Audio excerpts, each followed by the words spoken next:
Boa noite, bom dia, boa tarde a todos e todas. Eu tenho o prazer de receber um amigo, colega de doutorado, Vitor Nascimento. Ele é professor da PUC Minas de Poços de Caldas e estuda mudanças do clima, tem uma agenda de pesquisa nesse sentido. E ele vai explicar aqui para a gente hoje sobre o que ele pesquisa e quais são as grandes temáticas envolvendo isso e onde o Brasil se insere, como ele se insere e o que isso pode trazer ou não para a gente de benefícios, malefícios, não sei. A gente vai descobrir hoje aqui. E então, Vitor, por favor, seja bem-vindo e aí se apresente aí para nós. E obrigado por ter aceito esse convite de falar aqui e dividir com a gente, né, um pouco da tua pesquisa, um pouco do que tu conhece. Oi, Bruno, tudo bem? Primeiro quero te agradecer pelo convite, né? Eu acompanho seu trabalho há algum tempo, então é um prazer enorme estar aqui. Quero dizer oi para todo mundo que está nos vendo, que está nos ouvindo, dizer que realmente é um prazer muito grande poder estar aqui e poder contribuir de alguma forma com essa discussão que a gente vai fazer aqui agora, né? Bom, eu atualmente estou fazendo meu doutorado, né? E a gente se conhece, né? Muito em função da nossa pós-graduação também. Fiz graduação, mestrado e agora doutorado na PUC Minas.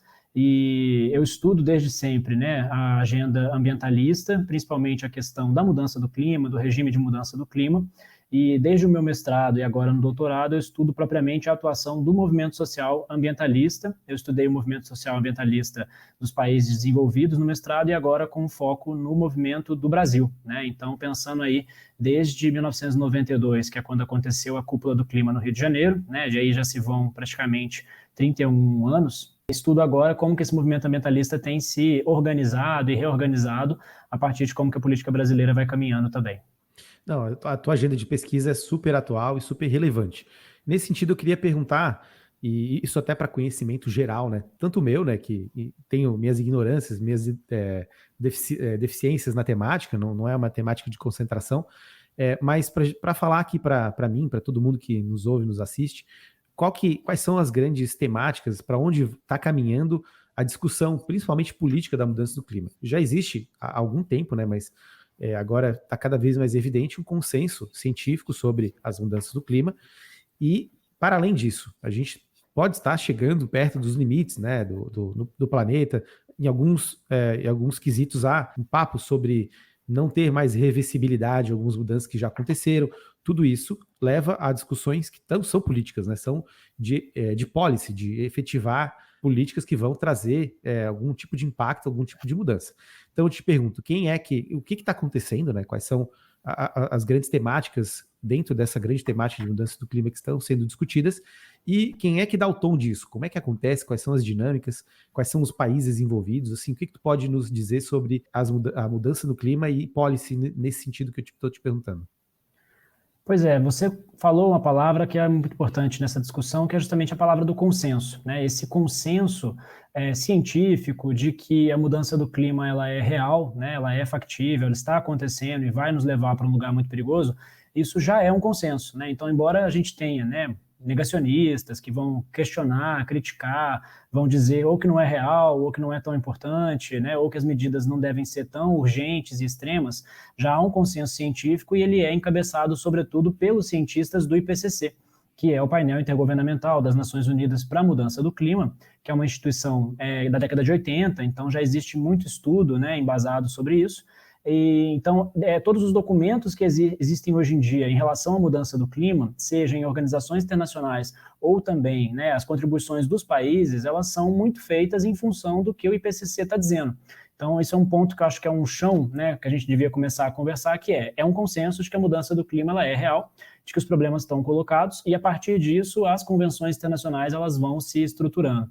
Né? E aí, para pensar, né, como que o debate está hoje, a gente tem uma herança muito forte que é da Conferência de Estocolmo, né, que aconteceu em 72, e depois da Cúpula do Rio, que aconteceu em 92, que é lá que é criada a UNFCCC, que é a Convenção Quadro das Nações Unidas para a Mudança do Clima, porque é dentro da UNFCCC que acontecem as COPs, né, as conferências das partes, que acontecem todos os anos, e que geralmente é a reunião que tem maior repercussão. Né? Então, quando chega mais ou menos em meados de novembro, é muito comum que apareça nos noticiários, está acontecendo a COP, os presidentes estão viajando para as COPs, né? A gente teve, né, as últimas COPs, a última COP foi uma COP africana, porque havia todo um questionamento da participação dos países também nessa COP, poderem participar, os países africanos, desse debate, e a COP desse ano, né, que vai acontecer também em novembro, ela vai acontecer em Dubai. Então, nessas COPs, né, onde você tem o momento de convergência política da atenção em torno da mudança do clima. E aí, a COP mais recente, que foi a mais importante, na verdade, foi a COP de 2015, que aconteceu em Paris, onde foi assinado o Acordo de Paris, e o debate, ele então, hoje, né, o debate ainda é a respeito do que o Acordo de Paris está colocando, né? Lembrando também que o debate ele é muito pautado pelos países desenvolvidos, né? Então, boa parte das regras, né, dessa discussão e das principais questões são colocadas pelos países desenvolvidos, e muitos dos entraves também estão aí, né? E atualmente o principal entrave para você poder ter de fato, né, um caminho para tentar avançar na resolução, né, da questão climática, se é que é possível resolvê-la, tem a ver com um dos artigos do Acordo de Paris, que é o artigo 6. E esse artigo ele versa sobre a questão do financiamento, né? Então ali o que a gente tem ali na prática, né? A gente tem os países, sobretudo os Estados Unidos, que não estão querendo financiar de fato, né, as iniciativas através, por exemplo, do Mecanismo de Desenvolvimento Limpo, que é o MDL, de transferência de recursos para os países em desenvolvimento, para que eles consigam também seguir juntos nessa trilha de reduzir as emissões, né, e do que a gente chama também, às vezes, de a emissão neutra em carbono, né? Não significa que vai parar de emitir completamente, mas significa que haveria uma neutralidade.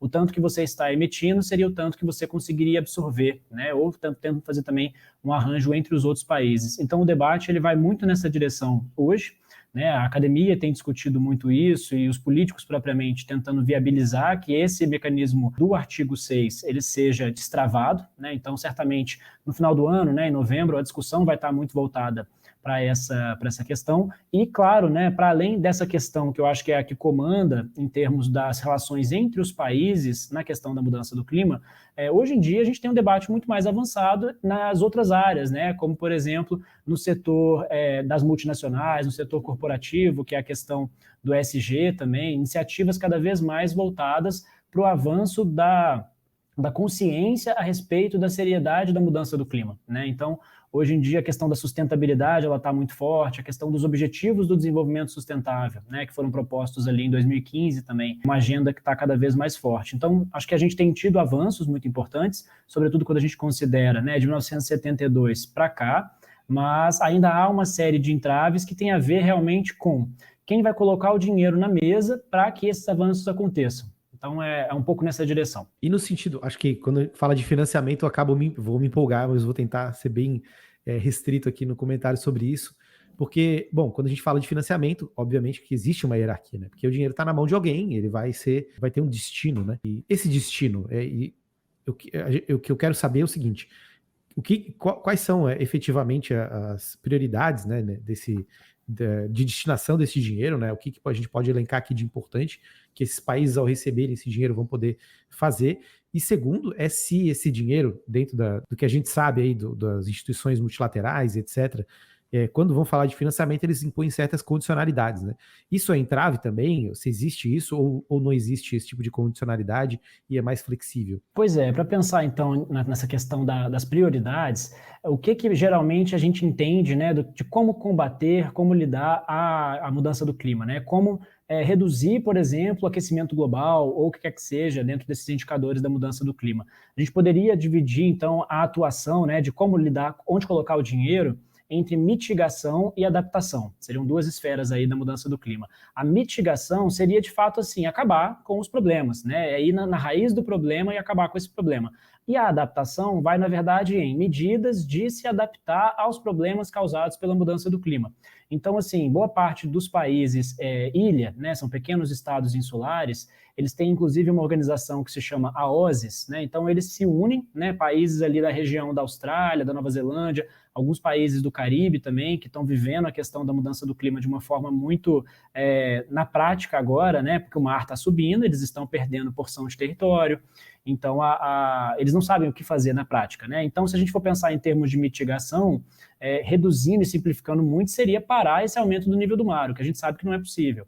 Mas o que a gente pode pensar? Em medidas de adaptação. Então, o dinheiro, geralmente, ele vai alocado muito para medidas de adaptação, né, que são alternativas para lidar com o problema. Então, às vezes, você constrói algum tipo de dique, ou você tenta, né, reduzir a emissão de gases de efeito estufa em independência de fontes que são muito carbono intensivas, né, como o petróleo, como o gás, como, na verdade, o carvão mineral, para tentar usar outras fontes alternativas de energia, né? O debate na Europa, inclusive, ele está muito pautado nisso, né, na transição energética, sobretudo a Alemanha, né, um país que é carro-chefe nessa discussão, ou seja, né, você incentivar cada vez mais, né, iniciativas de energia eólica, solar. É claro que com a questão da dependência também da energia que vinha da Rússia, da Ucrânia, esse debate, né, tem ganhado outros rumos, porque agora, né, não está muito claro como que a União Europeia em si vai lidar com isso. Mas em termos de financiamento, né, o que a ONU tenta fazer e a UNFCCC tenta fazer é justamente de alocar esses recursos, né, tendo em vista medidas de adaptação ou de mitigação, né, sendo que as de adaptação podem ser um pouco mais factíveis, mas o grande desafio é que você consiga, de fato, propor medidas de longo prazo, né, para além de tentar amenizar o problema no curto prazo, propor medidas, de fato, de longo prazo. O que cruza um pouquinho com a questão que você falou, que seria até onde a gente consegue ir nesse modelo de produção que a gente está agora, né, quais são os impactos para os limites do planeta, né? A agenda dos Objetivos do Desenvolvimento Sustentável fala no ano de 2030, né? Ela coloca o ano de 2030 como um marco, né? E existe também até um relógio, né, que é como se fosse um relógio do fim do mundo voltado para o clima, que ele também prevê ali que a gente tem mais ou menos uns 7 anos e meio até que a gente chegue num ponto irreversível, né? Então, até lá, a gente consegue mudar algumas formas, alguns sistemas, para que a gente consiga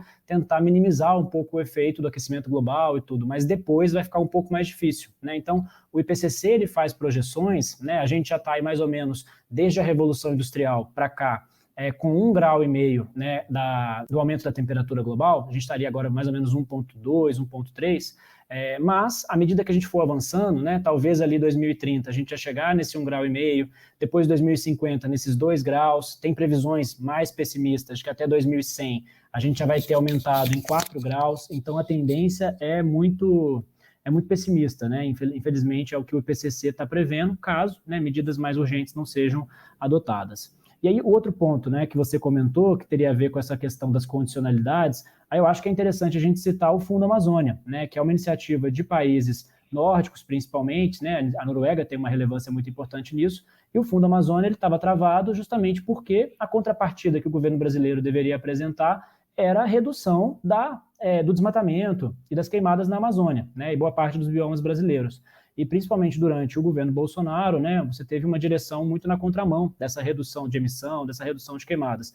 Então agora o fundo está sendo destravado, né, porque há uma série de compromissos que o governo brasileiro tem feito no sentido de poder usar esse recurso para lidar com essa questão, mas a contrapartida tem muito a ver com isso. Então, boa parte do financiamento tem a ver também com uma garantia por parte dos países de que eles vão seguir na direção da proteção ambiental. Eu quero entrar na questão do Brasil, que eu acho que é importante, mas antes eu queria fazer uma outra pergunta que tem a ver com a tua pesquisa, talvez, né, e se não tiver também você vai me corrigir, que é a questão, basicamente, já que você estuda movimentos sociais, da gente entender qual que é a porosidade, qual que é a possibilidade que existe dentro de toda dessa cadeia, né, dessa estrutura burocrática, dessa cadeia de hierarquia, né, digamos assim, da ONU, ou até da ONU e dos países, né, de demandas populares, né, por assim dizer, ou demandas de movimentos sociais, de ONGs, entrarem tanto na parte de policy, né, de fazer a política acontecer, tanto nessa parte que você colocou aí, de vigilância, de fiscalizar. Como é que você vê isso, né? Como é que você entende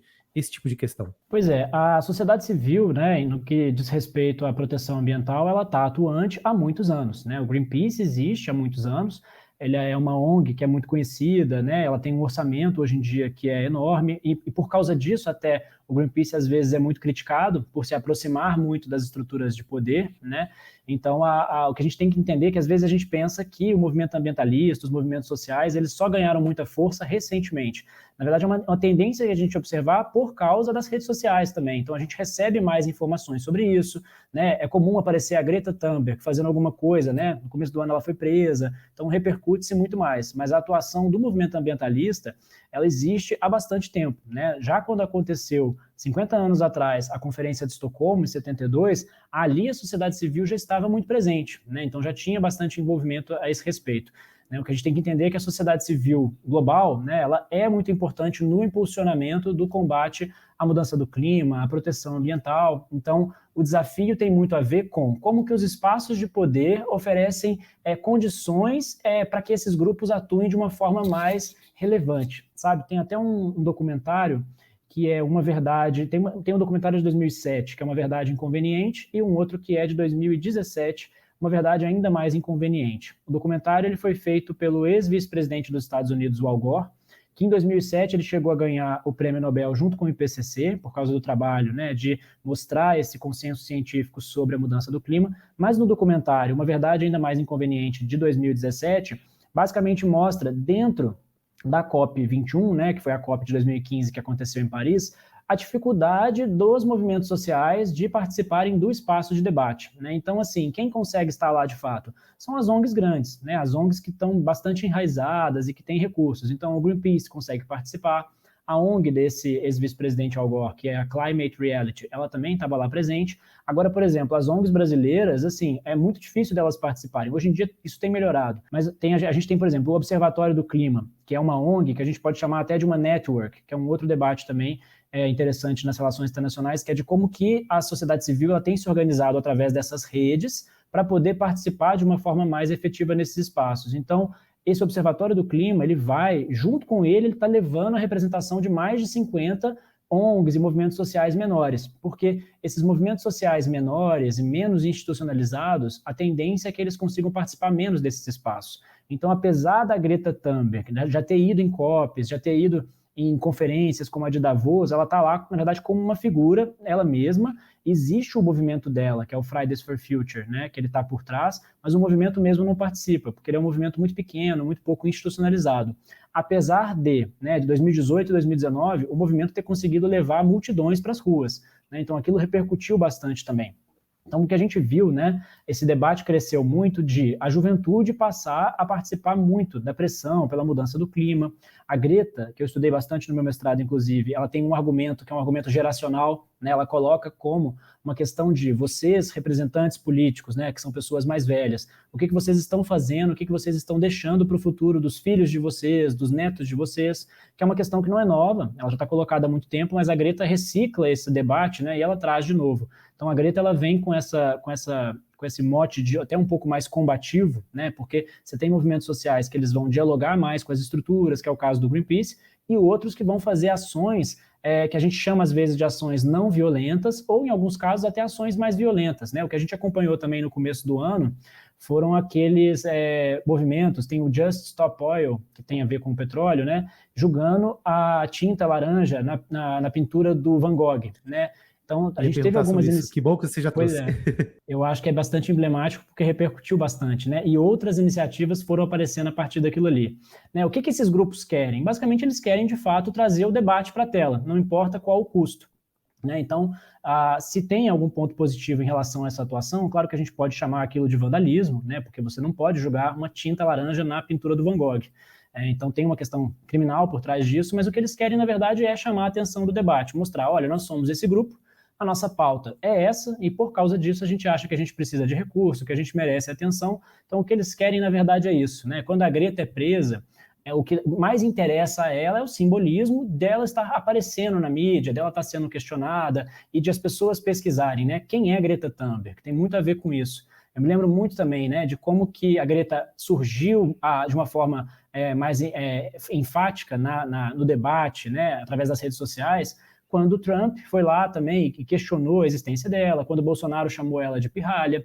Então, para ela, é um prato cheio, né? Quando algum político grande vai e reconhece a existência dessa liderança ativista. Sintetizando de alguma forma, né? Mas essa atuação do movimento ambientalista é uma atuação muito difícil e vai depender do momento, vai depender dos condicionantes da conjuntura, sabe? Por exemplo, quando a gente teve o começo da pandemia, né? Finalzinho de 2019 e 2020, a gente ficou um ano sem ter a COP, né? A COP de 2019 ela chegou a acontecer, que foi em Madrid.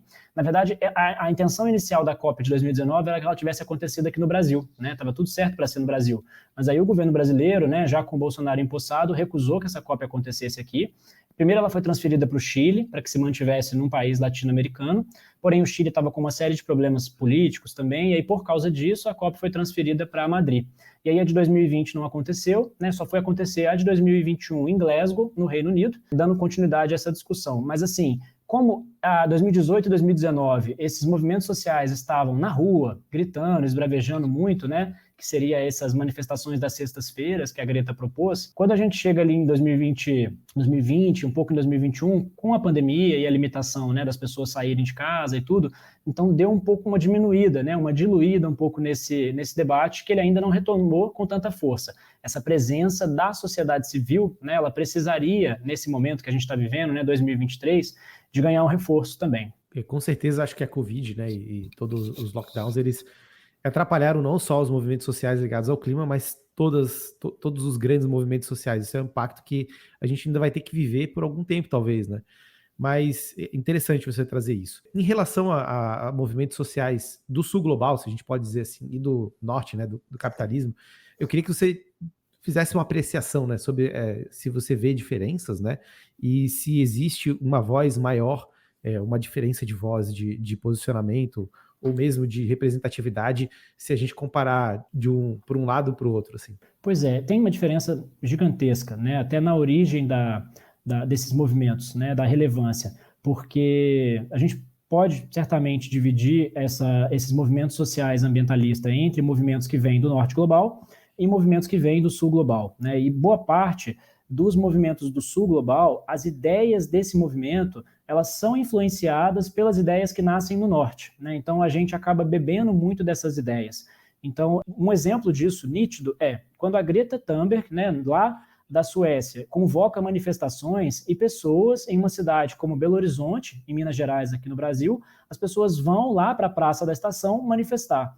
Então, por que as pessoas fazem isso, sendo que às vezes a gente tem alguma comunidade indígena no Brasil passando por algum processo completamente, né, devastador e a gente não se organiza e reage? Por que a gente reage quando os europeus chamam e aí quando alguém, né, da nossa realidade local, que também está inserido na pauta ambiental, nos chama e a gente não vai? Então, acho que é uma questão que tem que ser colocada também e reflete um pouco disso, né, de como que, na verdade, a sociedade civil brasileira, no que tange brasileira, né, e do sul global em geral, ela acaba bebendo muito das influências que vêm do norte, dos debates que vêm do norte, e para além disso, né, a gente tem pautas muito específicas que cada país vai acabar adotando, né? No caso do movimento ambientalista brasileiro, o que chama muito atenção, evidentemente, é a participação da sociedade civil indígena, então de uma série de lideranças indígenas que estão ali, né, pedindo, por exemplo, a demarcação de terras, que é algo que foi negado durante o governo Bolsonaro, e também, evidentemente, o debate sobre a proteção das florestas, né? O debate ambientalista brasileiro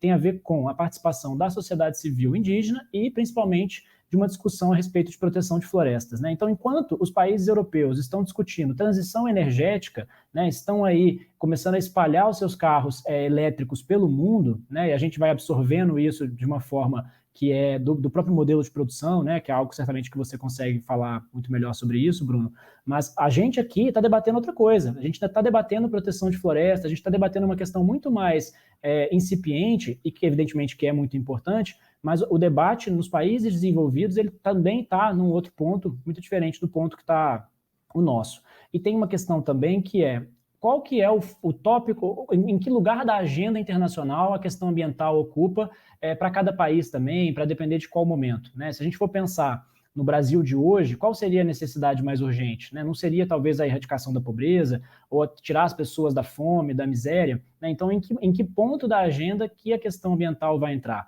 né? O movimento ambientalista brasileiro ele vai tentar advogar muito por isso, mas muito em função também da pauta da questão da proteção das florestas, né, como eu estou dizendo. Mas, em geral, o que a gente tem é o movimento do sul global acaba bebendo muito desses impulsos que vêm do norte. É verdade, eu acho que essa era a minha impressão, assim, leiga, né, sobre como eu acompanho, né, a repercussão do que é feito no norte em termos de agenda para a mudança do clima, mas também eu percebo que, por exemplo, quando houve essa crise humanitária, né, genocídio mesmo, que o Bolsonaro permitiu, né, que o governo dele permitiu, com toda a inércia, né, que ele teve para cuidar dos povos Yanomamis, e isso causou problema seríssimo, e muitos morreram, né? Claro que tem uma agenda daqui que se preocupa com isso e é totalmente legítima, e não só isso, né? É importante, né, que seja focalizado, porque é um problema mais imediato, né? E isso vale destacar. Acho que é uma coisa que realmente, pela especificidade e pela experiência, né, de quem está vivendo isso aí, talvez seja até mais urgente, né? Agora, em relação aos carros elétricos, né, acho que vale também falar que toda a discussão feita, né, acho que no norte, ela tem, não por todo mundo, né, porque tem muita gente que faz a crítica, mas não adianta também a gente só mudar de carro elétrico para o carro a combustão, né, mecânico, para o carro elétrico e entupir as ruas de carro elétrico. E a gente também vai viver daí uma série de outros problemas, com menos emissão de greenhouse, né, gases, mas também com um monte de carro elétrico, com baterias que vão terminar, e o que a gente vai fazer com isso? O problema é a bateria, que tem componentes ali como magnésio, cobalto, níquel, alumínio, enfim, lítio, né, que são coisas que não são necessariamente passíveis de você colocar em qualquer lugar, né? Você precisa de todo um arranjo para descartar aquilo, né? E há diferenças de você fazer isso num país desenvolvido, com recursos para pensar em toda essa cadeia, e no sul global. Mas isso, até que se você quiser comentar, né, mas eu acho que era só importante colocar aí essa questão, porque às vezes a gente aceita, né, muitos, né, aceitam levianamente esse tipo de argumentos, sendo que há coisas por detrás, né? O carro elétrico ele é muito bom também para você automatizar ele, fazer um serviço, né? Dispensar o motorista de Uber e automatizar todo o serviço de transporte urbano de uma cidade, né? Então você cria simplesmente mais uma fonte de renda para uma Uber da vida, né? E não necessariamente resolve o problema das pessoas. Mas também não quero tergiversar. Queria que você, se você quiser fazer um comentário sobre isso, né? Mas eu queria te perguntar onde está o Brasil, né, nesse concerto todo, e como você vê, né, a mudança de governo, né? Obviamente a gente já está com viés aqui porque a experiência passada dos últimos 4 anos é muito ruim, mas assim, como você vê essa mudança de governo? Acho que a ministra do meio ambiente, a Marina Silva, é um ícone, né, mundial dessa pauta, e ela tem um discurso que assim, talvez tenha sido incompreendido por muito tempo, mas agora ele tá com tudo, assim, e totalmente atual, né, cada vez mais, infelizmente, cada vez mais atual, porque ela já vem avisando há muito tempo sobre isso, e ela fala, né, sobre muitas questões, né, talvez você queira comentar alguma coisa importante que você vê sobre o que ela está falando. Uma delas é o que é dito sobre como nós vamos tratar a questão do clima e a questão do Brasil, da pobreza, que a gente tem aqui das nossas especificidades. E, bom, enfim, eu vou te perguntar isso também para não encher muito de... Depois eu quero perguntar outras coisas que eu acho que o futuro, né? O Lula vai participar do G7, tem muitas coisas aí que talvez nos interessem mais a título de política externa. Né? O Brasil, né, tem uma notícia recente que está preocupando muitas pessoas, que é o aumento do desmatamento da Amazônia, né? Um dado até dessa semana, e aí pensa-se, nossa, 100 dias de governo já se passaram, né? Completou essa semana. E aí, o que está acontecendo, sendo que a proposta do governo é outra? Isso é muito resquício, evidentemente, do governo Bolsonaro, né? Então não adianta querer, em 100 dias, que esses números caiam, porque isso não vai acontecer, talvez nem nos dados desse ano, né? É um processo que ele está em andamento. E tem muito a ver com um desmonte e uma desarticulação de uma série de estruturas de proteção ambiental brasileiras que elas foram construídas, né? O início da construção disso vem do governo Fernando Henrique, mas é principalmente durante o governo Lula, né, que vai ali de 2003 até 2010. Então, inclusive, né, é a partir de 2004 que os índices de desmatamento na Amazônia começam a cair bastante, e aí depois eles voltam a subir mais ou menos em meados de 2012, que é quando começa o governo Dilma, que a gente tem a aprovação do novo Código Florestal, Então, de fato, né, durante o governo Dilma já começa a subir, então o governo Temer isso se complica ainda mais e evidentemente que o governo Bolsonaro ainda mais. E aí, né, muito por quê, né? Quando a gente vai pensar, mas é culpa do governo isso acontecer, então, pode ser culpa por ação ou por omissão, mas há uma ação no sentido de desarticulação de muitas agendas e também de financiamento, né? Os dados do financiamento, né, do orçamento, na verdade, do Ministério do Meio Ambiente, do ICMBio, que é o Instituto Chico Mendes, e do IBAMA, né, os dados mostram como que o orçamento dessas organizações ele foi reduzido e como que, por exemplo, né, as multas, as investidas policiais nas regiões, né, de vários biomas, que no caso é Amazônia, Pantanal, como que isso também reduziu bastante, né? Então, isso tudo acaba abrindo um caminho muito permissivo para que ações criminosas acontecessem na região, né? Olha o tanto de notícia que a gente tem de garimpo, né? Olha o que aconteceu no começo do ano em relação aos Yanomami, né? A situação de pobreza, miséria que estava acontecendo. Isso tudo é resquício das ações e omissões do governo passado. Então, esse é o caminho, né? E o que a gente tem no âmbito do governo Bolsonaro, né, dos 4 anos, tem muito a ver também com essa desarticulação de muitas estruturas, né? Várias agências, como por exemplo a ANA, que é a Agência Nacional de Águas, boa parte dos documentos desapareceram, outros documentos foram enviados para outro ministério, ela foi parar no Ministério do Desenvolvimento Regional. Então, houve também isso no sentido que a impressão que passa, né, é justamente de esconder boa parte dessas estruturas, boa parte desses documentos. Então, dificulta, inclusive, até o trabalho dos pesquisadores, né, da gente poder encontrar onde que estão essas informações, do que vai ser feito a partir disso. Então, isso é uma questão importante a ser considerada, e também tem o ponto de que, né, qual que é a coalizão, forças da sociedade que estava por trás do governo Bolsonaro, né? Se a gente for pensar o apoio dele dentro do Congresso, estaria muito relacionado com a bancada BBB, né, que seria essa bancada da bala, Bíblia e boi. Então, o poder do agronegócio, né, que estava querendo, evidentemente, que lucrar mais, então é uma crítica, inclusive, né, que o presidente Lula faz a esse agronegócio, essa parte do agronegócio, que tem um elemento, né, um pouco mal por trás, na verdade, evidentemente que o agronegócio é fundamental para a economia brasileira, né, e ele deve acontecer, mas existe uma questão que tem que ser resolvida do ponto de vista da articulação entre uma produção, também com proteção ambiental, né? É um desafio que tem que ser resolvido. Então, isso foi deixado um pouco de lado durante o governo Bolsonaro e é o que o presidente Lula tem tentado fazer agora. Então, assim, quando a gente começa esse governo, acho importante registrar que a coisa, evidentemente, né, vai demorar para poder apresentar resultado, né, de redução de desmatamento, redução de queimada, porque há toda uma rearticulação, reorganização que tem que ser feita, né? Porque se houve um desmonte, é preciso remontar, e remontar é muito mais difícil, demorado do que desmontar. E aí a estratégia, né, do presidente Lula de trazer Marina Silva para dentro do governo, né, e tá no ministério, que agora deixou de ser só o Ministério do Meio Ambiente e é Ministério do Meio Ambiente e da Mudança do Clima, isso é muito simbólico, né? A própria figura da Marina Silva é muito simbólica. Tem um ponto que você falou que acho fundamental, que é ela ter vivido, né, às vezes uma incompreensão daquilo que ela estava dizendo. A Marina Silva acabava ficando enquanto uma figura, né, que estava participando ali de corridas presidenciais e nunca conseguia, ou ela estava discutindo uma questão de proteção ambiental que a gente não dava tanta relevância, e hoje ela é reconhecida, assim, uma das principais lideranças internacionais na questão da proteção ambiental. Eu acho que existe, inclusive, uma questão de um machismo muito forte por trás da figura, que afeta a figura da Marina Silva, né, de diminuir a importância dela, de diminuir a capacidade dela de vocalizar mesmo essas questões. Então, acho que é uma questão também que tem que ser colocada. Então, assim, acho que ter a Marina Silva no governo é fundamental e acho que o Lula tem que ter um cuidado também em não cometer os mesmos erros do passado, né? Porque ela ficou até 2009 no governo, de 2003 a 2009, e aí ela sai, né? Boa parte por causa dos desacordos em relação à usina de Belo Monte, e uma série de concessões que o Lula foi fazendo ao Congresso, justamente para tentar também se manter no poder, evidentemente, então que esses mesmos erros do passado não sejam cometidos de novo aqui.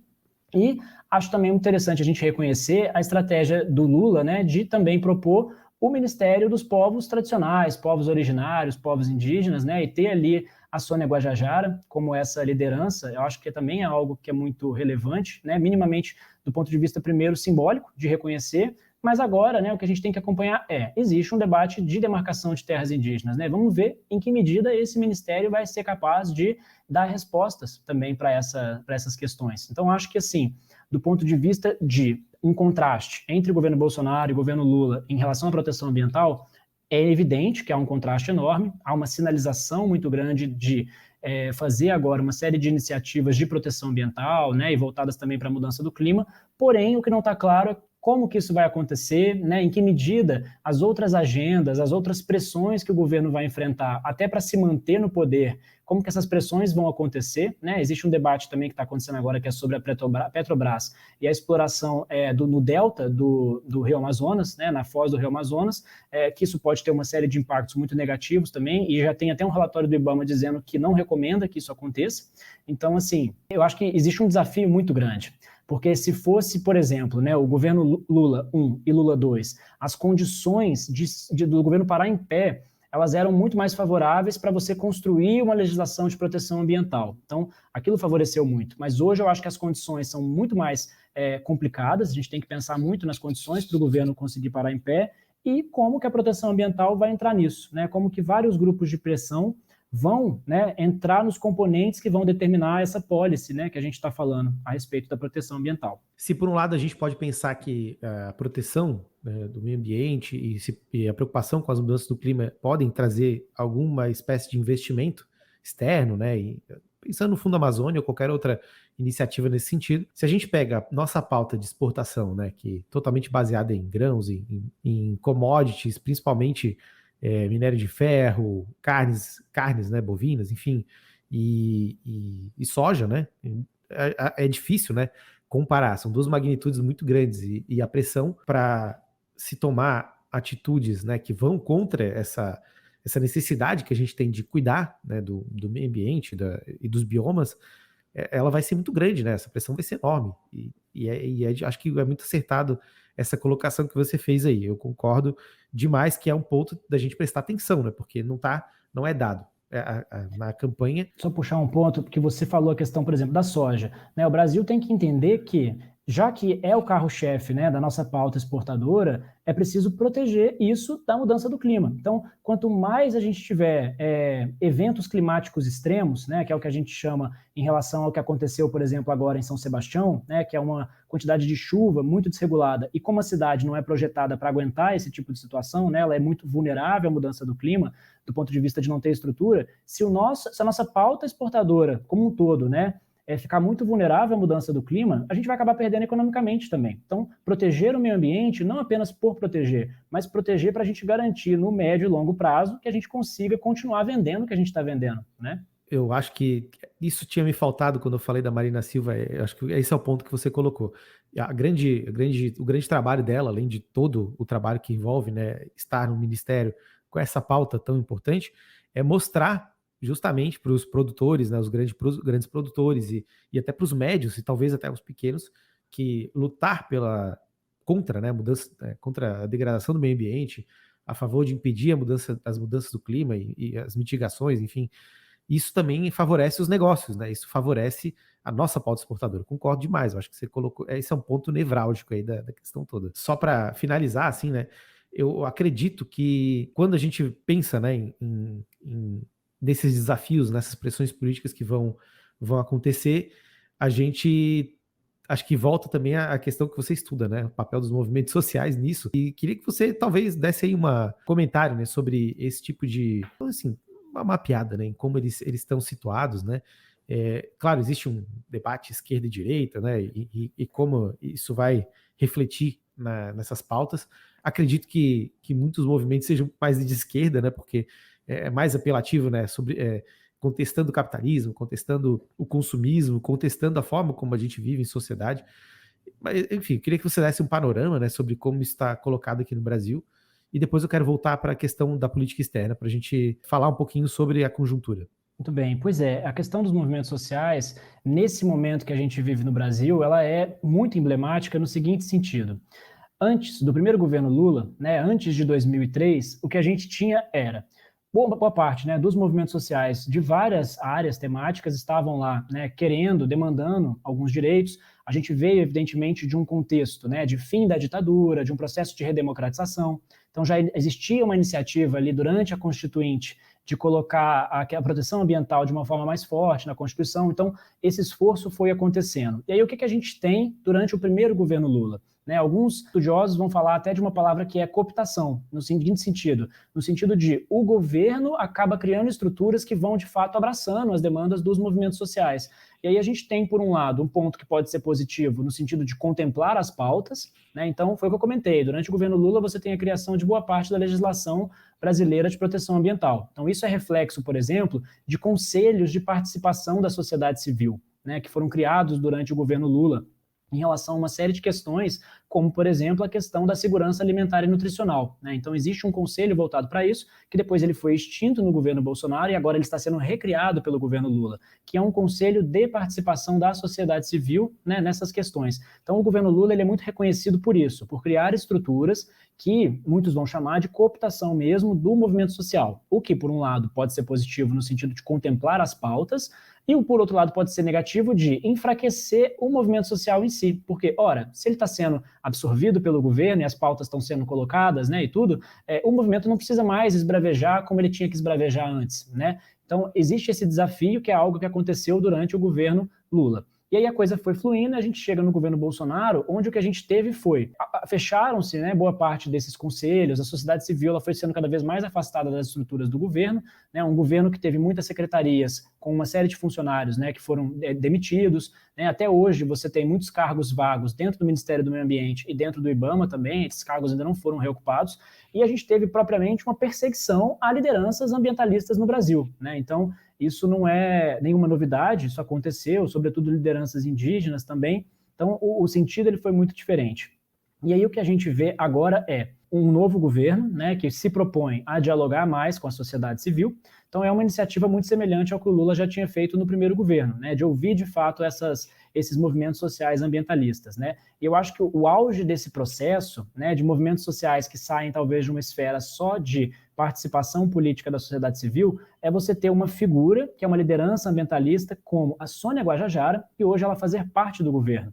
Então, existe o ponto positivo que eu estou falando, né, que pode ser positivo, na verdade, de essa liderança contemplar as necessidades do grupo que ela representa, ou também, é claro, né, de como ela vai estar dentro do governo, ela ficar limitada por outras estruturas e não conseguir entregar aquilo que ela estava lutando, historicamente. Né? A Marina Silva ela acaba ficando muito nessa direção. Né? A Marina Silva, enquanto uma ambientalista muito reconhecida, que volta e meia ela participa das estruturas de poder, como ministra, né, ou em outros cargos representativos também no Congresso.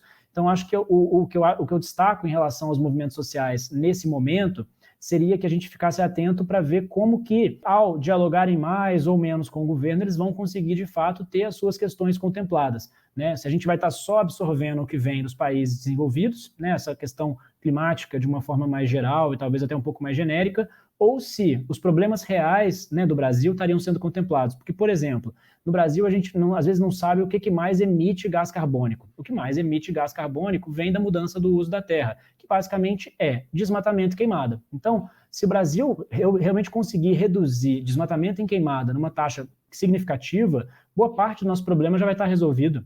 A direção, né, no sentido de contemplar o Acordo de Paris, ela vai estar muito equacionada nesse sentido. Então, tem pontos que são, né, mais fáceis de ser encontrados, mas eu acho que a atenção em relação aos movimentos sociais vai nessa direção, né, de em que medida estar mais próximo ou não do governo, de fato vai contemplar o propósito deles. Essa é uma questão realmente polêmica, né? Não tem como... E é um ponto importante, né? A relação entre quem sai dos movimentos sociais para estar no governo e a existência desses movimentos, né?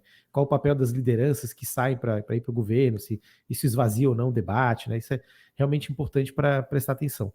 E eu queria também seguir na questão da política externa. Já desde a campanha do presidente Lula, aventado que o Brasil ia focar nisso, ia ser um ponto de inserção do Brasil no âmbito internacional, para reviver um passado em que antes era, pelo fato do Brasil ser emergente e estar tá dentro dos BRICS e todo aquele impulsionamento econômico que a gente viveu por causa das commodities, por causa de uma mudança de posição dos países emergentes ou países de baixa renda média para renda média, e agora a questão climática parece que está nivelando, né, os países, e o Brasil pelo menos entra nessa discussão com a boa vontade dos países do norte, né, dos países ricos e desenvolvidos, e entra como um ativo, né?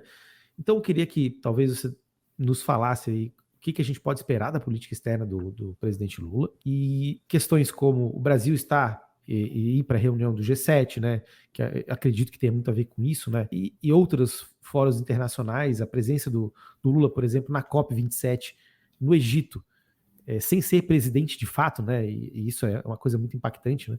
Então eu queria que você desse um panorama aí de como vai ser a política externa nessa pauta do clima, das mudanças do clima. Pois é, o Lula ele tem aquela característica que a gente fala em relações internacionais, que é essa diplomacia presidencial, né? E assim, todos os sinais de que isso está sendo retomado estão colocados aí, né? Em 100 dias de governo, as várias visitas e viagens internacionais que ele já fez, né? Agora ele está em viagem para a China, então há um sinal muito claro, né, da tentativa do Lula e do governo brasileiro de retomar um protagonismo brasileiro, de liderança na política externa, né, no âmbito das relações multilaterais, né? Então talvez até uma tentativa realmente de recriar um cenário ali que o Lula viveu do auge do multilateralismo, né? Que hoje evidentemente o mundo é muito diferente, sobretudo, né, no contexto de guerra da Ucrânia e tudo. Então, mas há uma iniciativa muito clara do Lula de tentar fazer isso, e ele tem, né, utilizado a agenda ambiental e, sobretudo, da mudança do clima como um dos carros-chefes dessa discussão, né? Isso foi colocado para o Biden, isso tem sido colocado para os países europeus, a discussão do Fundo Amazônia, e certamente vai estar, né, no que já está sendo colocado agora com a discussão com a China. E aí o que eu acho interessante também da gente pensar é o que era a atuação do Lula nessa agenda durante os seus 2 primeiros mandatos, né? Principalmente ali em meados de 2009, quando aconteceu a COP de Copenhague.